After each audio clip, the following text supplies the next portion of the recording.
Arsenal barometer is to perform better than champions. Arsenal can only convince Stan Collymore by winning more games than they play and doing better than Manchester City, the most old man intro ever. The FA will need a new library at Wembley soon. Just to keep all Harry Kane's England records in one place. So many questions, but the overriding one is what the actual F-metal detector. Stan Collymore's grasp of maths and statistics has always been shaky, to say the very least. More steadfast is his mistrust of Arsenal, a club he described as too nice for its own good in August. Then in September he predicted that Nuno Espirito Santo would get Tottenham back into the Champions League, while down the road at Arsenal, I just don't see them getting back there while Mikel Arteta is in charge. Since then Santo has been sacked and Arsenal have been unbeaten in the Premier League. Indeed, they have been unbeaten in their last 8 Premier League games. They travel to Liverpool on Saturday just 2 points behind the Reds in a Champions League place. It sounds like a relatively healthy situation. But to anyone who thinks this clash will be any sort of barometer of their progress, I'll say, no, it isn't. They haven't even got a point at Anfield in almost 6 years, so it is surely some kind of barometer. Stan. What do you want? That will only be determined if they can go on a run of 10 games unbeaten from early February to late March, when the mental and physical fatigue kicks in. That's when they can show us what they have got. Seems fair.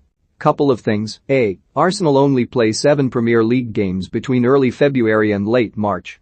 B. Only half the last 10 actual Premier League champions have remained unbeaten between early February and late March.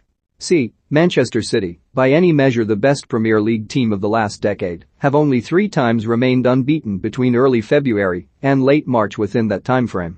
Suddenly it doesn't seem fair anymore. The value of Sterling sticking with Arsenal and Manchester City. The Mirror website has discovered a goldmine with this beauty of a headline. Martin Odegaard put in awkward position as Edu's £80 million Arsenal transfer plan emerges. Translation: Martin Odegaard might play even less at Arsenal if the Gunners spend £80 million on Raheem Sterling. What is never explained is why the hell Arsenal would pay £80 million for Sterling, who is out of contract in 18 months' time. The only reference we can find to that price tag is on fellow Reakers Football.London, who wrote that Sterling is valued at £81 million on Football Database Transfermarkt last month. Now MediaWatch loves Transfermarkt with all its cold heart, but its valuations make almost no sense. For example, try and buy Phil Foden from Manchester City for £72 million. Is their dodgy algorithm the basis for this £80 million Arsenal transfer plan? It seems so. What's really odd is that the Mirror claimed that Sterling's price was £45 million literally 3 days before.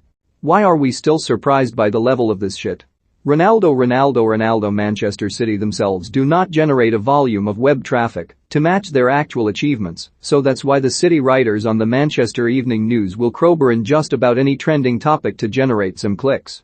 This might be the best example yet. Cristiano Ronaldo taught a lesson by Man City star Bernardo Silva following Portugal decision. Wow.